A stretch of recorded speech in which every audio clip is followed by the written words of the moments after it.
Hi, my name is Sally Joe, and I'm the owner, along with my family, of Sunrise Market. My parents opened Sunrise Market about 65 years ago. He came over from China without really maybe grade 1 or 2 education. And he worked as a dishwasher in Victoria, but his relative, which is his uncle, had a tofu business. And it was a really hard business back then because it was only the Asians that used to eat tofu. So he sold it to my dad and taught him how to make tofu. And when my brother graduated high school, we built a factory.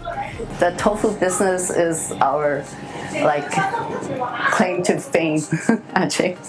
Sunrise Soy Foods, we're the biggest tofu producer in North America. We were born and then raised in this area, so when my parents were running the store, they also babysat at the same time. And then before my grandma came from China, that's when my parents had to watch us, and when she came, we got to stay at home a bit.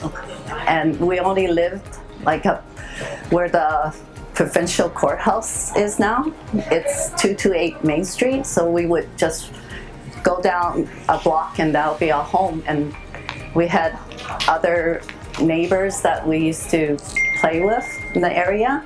Well, the neighborhood, it originally was occupied by a lot of Japanese businesses. There were a few Asian businesses here, and the clientele was a mixture.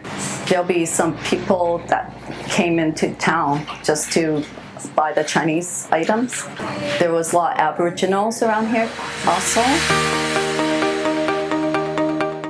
There was also a big problem with drinking in this area. The big change is we notice a lot more people with mental problems and drug addiction, and it's really difficult.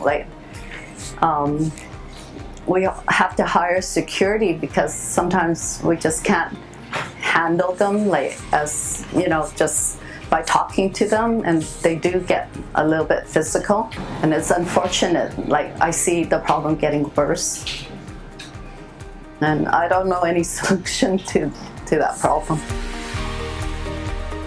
We're really happy to support the people in this area, and we provide them with better prices. We know there's people that can't really afford to pay big supermarket price for produce.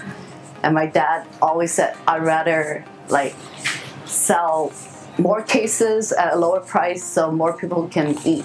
I know there's a population of older Asian folks that are on a budget, and sometimes they even live alone. They're really price conscious, and then I know that there's people that live around the area here also that are on welfare, or they would have vouchers that they need to use for food.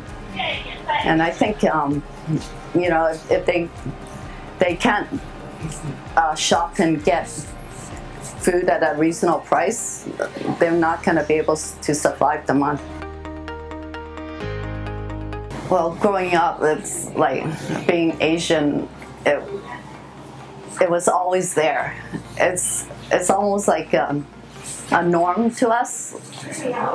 So we didn't really we're kind of a bit immune to it, unless they get physically violent, towards us. And thank God it hasn't really happened here. We're we're just glad that we're still safe. I feel that the Asian Heritage Month, it actually just make people aware that hey, we're part of the community. We've been around for hundred over 100 years, and we contribute to the community, and that we want to be a part of everything. We don't want to be left out. This is a mural of my mom and my father. We really wanted a picture of them to remember, especially my mom, because she passed away 28 years ago, but she spent every day at the store, 7 days a week. She didn't take a day off. And my dad is the same, and he's 87 right now, and he still comes to the store like 3 times a day. He'll go home, take a nap, and get his energy up, and he'll come back. And so this is a tribute to my parents, and this is their life. Like, this is important to us.